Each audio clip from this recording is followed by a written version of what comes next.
武林人一窝蜂地涌上楚雄剿匪，任鹏飞也同样混在其中，来到山上。他什么也没干，一直在关注江颖的一言一行。后来发现江颖趁混乱时脱队离开，江颖施展轻功一路疾行，内力尽失的任鹏飞实在没办法跟上，只能凭感觉走过来。可他没有找见江颖，却看见了百里香与脑袋分家的尸体。一开始的确很震惊，很快便恢复平静。任鹏飞不是第一天才混江湖，打打杀杀的场面见过不少，比现在还血腥的画面更见过数次。这血腥的一幕对他而言并不算什么。若是平常，任鹏飞秉着多一事不如少一事的原则，会当成没看见扭头离开。可这次也不知道是不是鬼迷心窍，他为了看清楚些，不由凑得更近。在看到百里香滚落在一处的脑袋时，眉毛轻蹙。百里香死时凝固的表情实在奇怪，眼睛瞪得几乎要裂开，活似看见了什么难以置信的东西。而且他身上一点凌乱的痕迹也无，就像是站着等人来看脖子一般。任鹏飞不知道，在他仔细观察这具尸体时，一个人从树上飞身离开，只在树干下留下一个凹进去的五指印。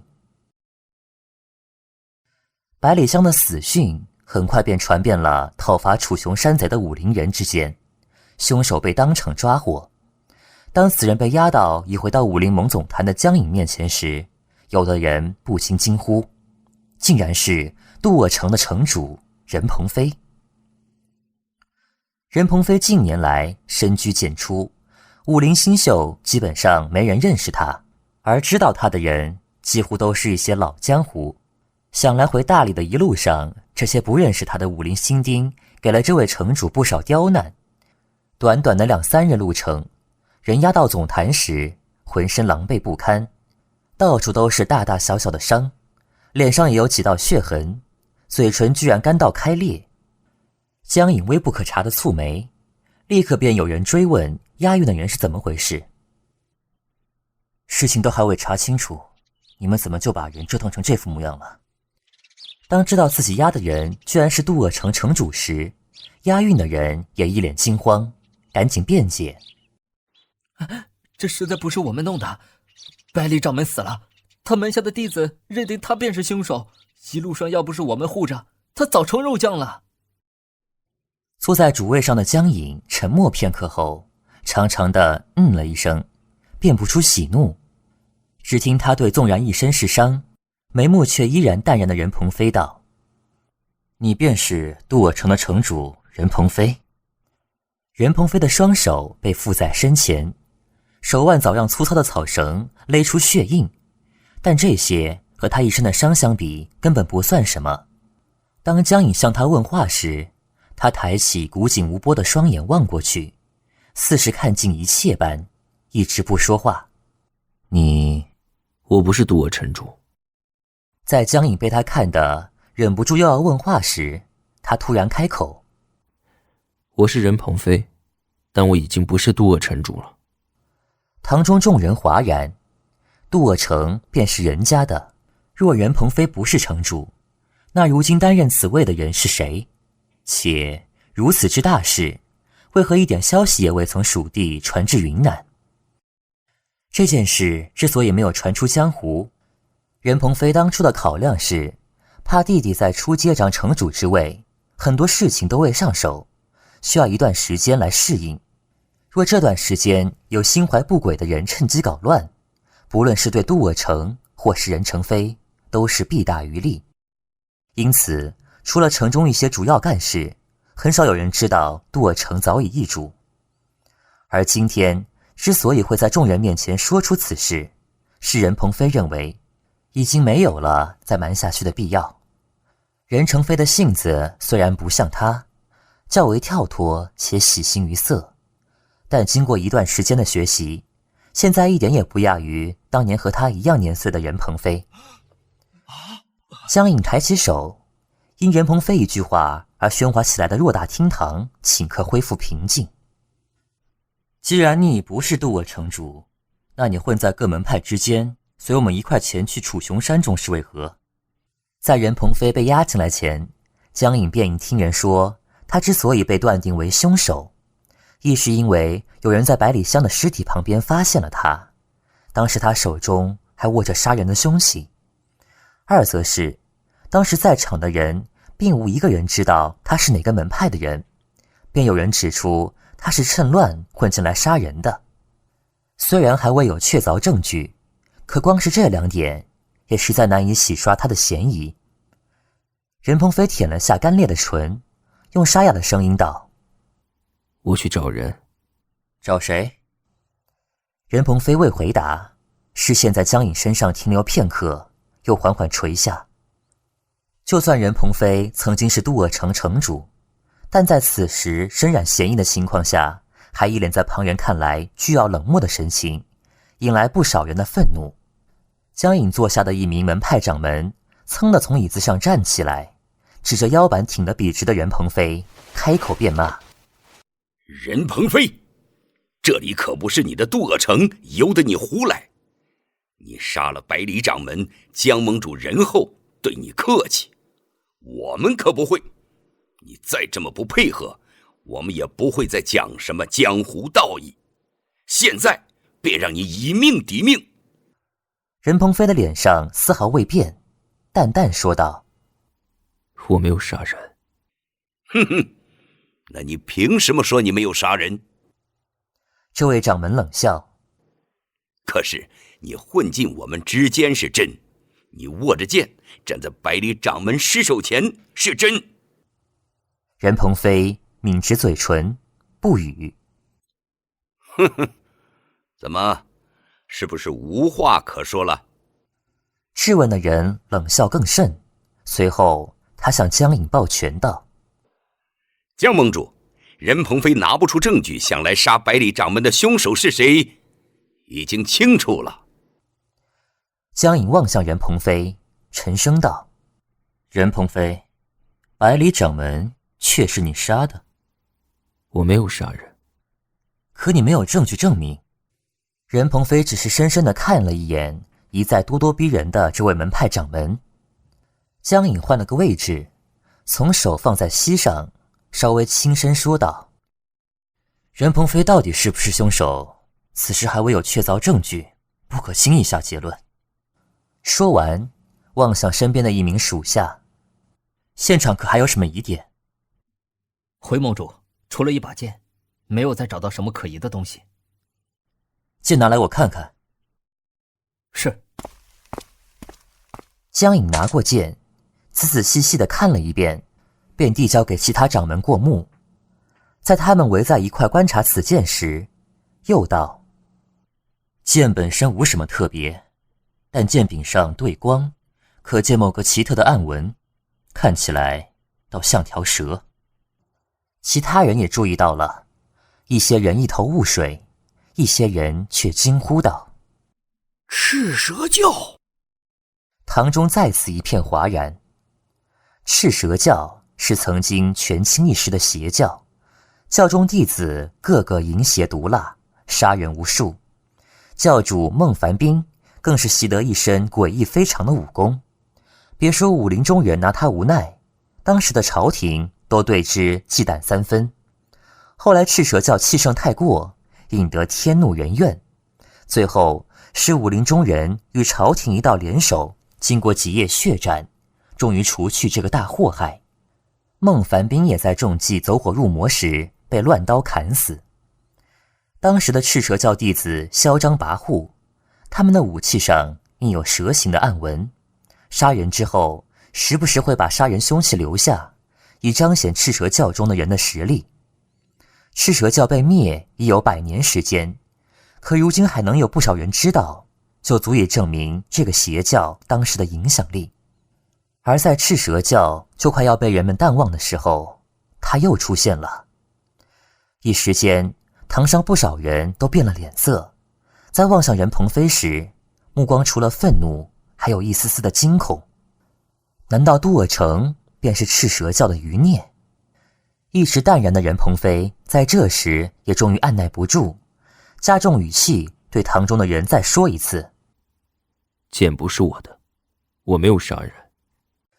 他可以忍受其他人加诸在他身上的猜疑和辱骂，但却不能承受杜恶成被人怀疑泼脏水。那证据呢？你没杀人的证据？是啊，如果想证明你不是凶手，就得拿出证据。因为一把剑，大家都不再冷静，纷纷质问孤零零站在堂中的任鹏飞。而他面对这些质问依旧沉默，只是细看之下才发现他的身子在微微的抖动，却不是畏惧，更似在忍耐。任鹏飞也发现了这一点，他开始挣动被紧紧束缚的双手，想借此掩饰，可他似乎动得粗鲁了些，本来就被磨得伤痕累累的手腕更被勒出血丝，顺着手指头蜿蜒流下。我记得，在这时，江颖开口了。他一出声，全场寂静，皆不约而同地看向这个武林之主。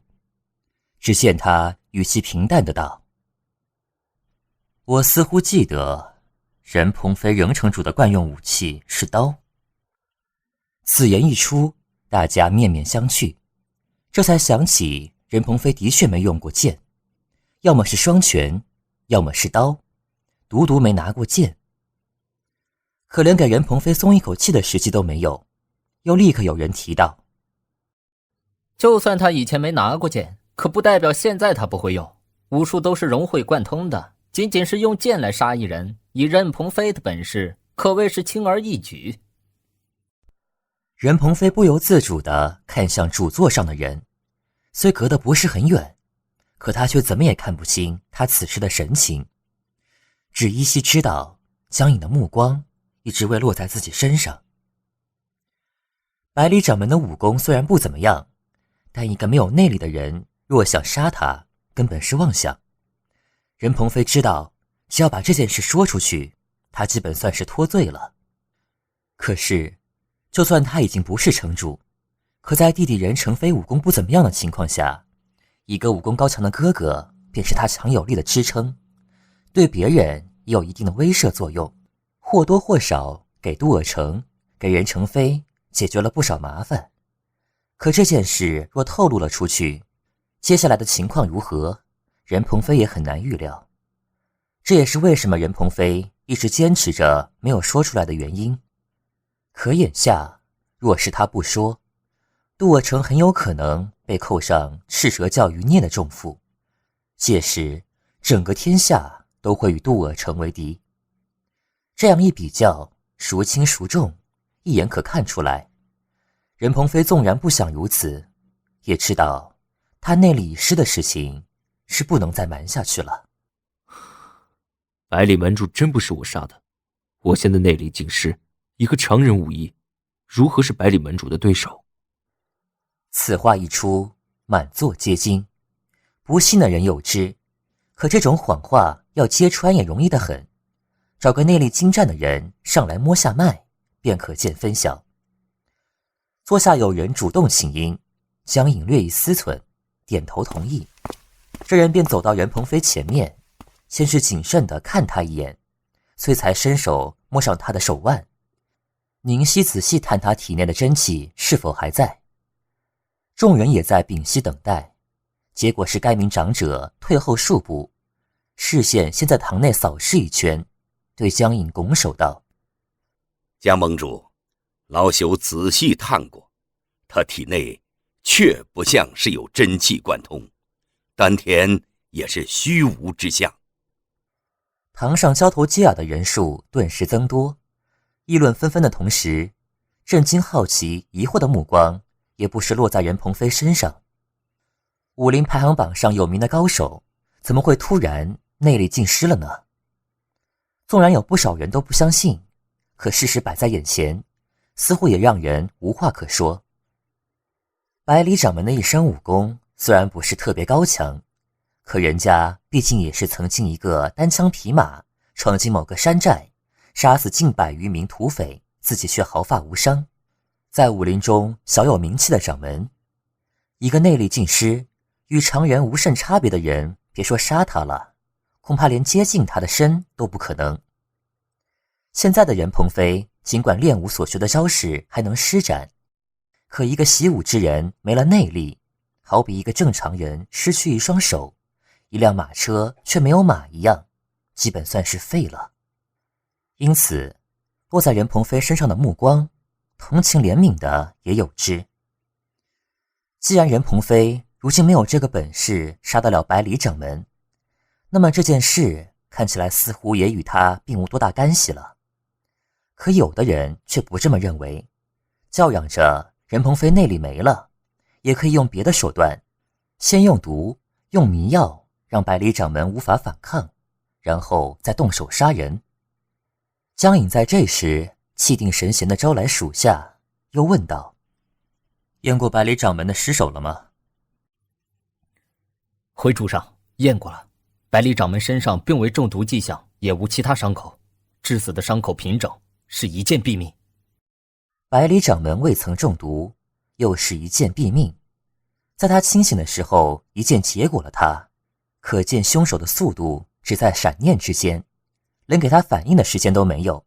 而这些对失了内力的任鹏飞而言，根本就是个无法完成的任务。那任鹏飞的嫌疑洗清了吗？答案是没有，因为百里香门下弟子都不肯就这么放过任鹏飞，说当时现场只有他一人，剑也是握在他手中，就算他没有办法动手杀人，也和凶手有牵扯不清的关系。说白了，对于刚刚死了掌门和师傅的这些人而言，寻找凶手报仇便是头等大事。任何一个能找到凶手的，可能都不会轻易放过。任鹏飞因为在百里香被杀的现场便发现，所以除非找到真正的凶手，他是消除不了这些人对他的恨意了。虽然任鹏飞因为内力尽失，不可能动手杀死百里香，可大家听百里香门下的弟子这么一辩解，也觉得有几分可能，便有人提出不能就这么轻易地放走任鹏飞。任鹏飞暗中轻叹一口气，不能放走任鹏飞，又不能证明他与凶手有所牵连，这种情况下要如何安置任鹏飞倒是个难题。百里香的弟子马上出来道，让他们押任鹏飞回去。其他人不言皆无声。百里香猝死，门下弟子满心悲愤。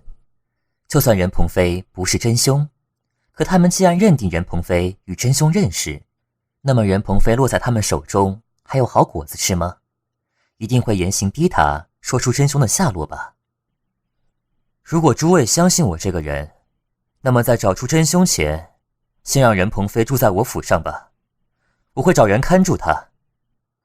百里香的弟子中有数人很是不愿，可也不好服了武林盟主的面子，只得暂时先忍下这口气，含恨瞪了任鹏飞好几眼。这件事至此算告一段落。江颖大手一挥，让人把任鹏飞带入内堂安置，再来解决其他事情。第一件事是百里香死后，他的门派该由谁来接管最妥当。这个门派不大也不小，全部弟子加起来不到100人。按常理，在掌门猝死的情况下，掌门之位一般是由掌门的儿子或大弟子继承。百里香没有儿子，百里香的大弟子便在众武林中人的面前正式接管掌门之位。在这位弟子高举掌门令向堂中众人示意时，江颖唇边勾起一抹笑。第二件事便是刚刚提到的赤蛇教了。很多人猜测邪教余孽是不是准备卷土重来，可不管怎么猜测均没有结论。在经过一番讨论之后，他们一致决定先按兵不动，首先把杀死百里香的凶手逮出来。如果这名凶手确实是赤蛇教余孽，更能顺藤摸瓜，一探究竟。事情总算是研究完毕后，大半天就这么过去了，大家也有些累，遂一一向江颖道别，便离开了武林盟总坛。